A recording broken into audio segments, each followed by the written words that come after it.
Analyse, avis, questions d'actualité, c'est le podcast du Labo des Jeux. Bonjour et bienvenue dans ce nouvel épisode du podcast du Labo des Jeux. Aujourd'hui, on se parle de All-Star Draft. All-Star Draft, c'est un jeu de Marco Schaub qui arrivera bientôt en version française chez Palladies Games.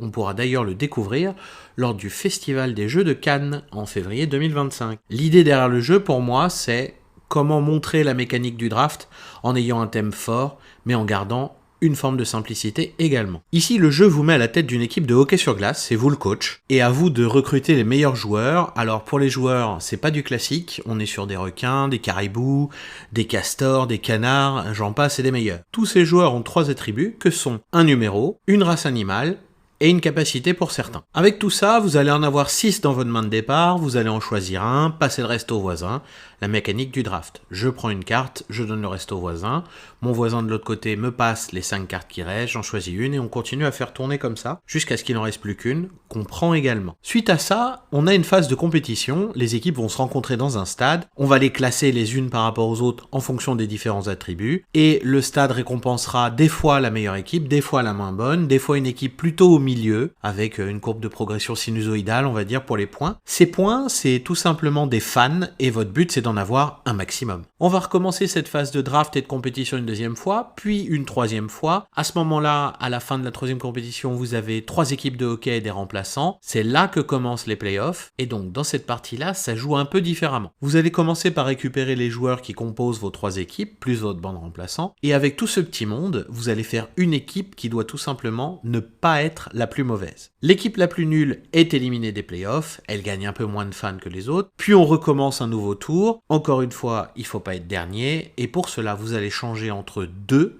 et 5 joueurs de votre équipe que vous avez posés devant les autres pour commencer les playoffs. Il va falloir donc enchaîner les équipes tout en gardant des paramètres communs entre vos différents joueurs pour que votre équipe reste compétitive tout le long de cette phase de playoffs. C'est assez obscur, mais une fois qu'on a fait une partie, vous verrez, ça roule tout seul. Et avec tout ça, qu'est-ce qu'on a ? On a tout simplement un jeu sportif qui garde cet esprit sportif également de chambrer les autres, pleurer, chougner, se plaindre toutes les 2 minutes que rien ne va, qu'on ne vous laisse pas les joueurs qui vont bien, puis au final gagner, se moquer des autres et dire que tout ça, c'était juste du bluff.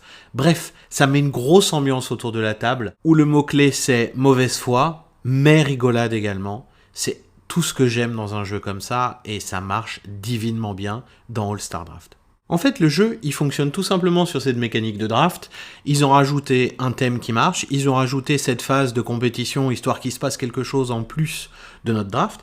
Mais comme dans The Great Split, en fait, on a une mécanique pure, un jeu qui tourne autour et qui tourne très très bien. Dans le côté un petit peu plus négatif, il va falloir le jouer soit à 4 ou à plus. C'est là que l'ambiance se révèle la meilleure. C'est là qu'il se passe le plus de choses autour de la table et c'est là que le draft est quand même un peu plus intéressant si on s'arrête sur le point de vue mécanique. De toute façon, il n'y a aucun souci, puisque vu que c'est du draft, tout le monde joue en simultané, donc le temps de partie sera le même que vous soyez 4 ou 6 autour de la table. Pour la difficulté, c'est franchement...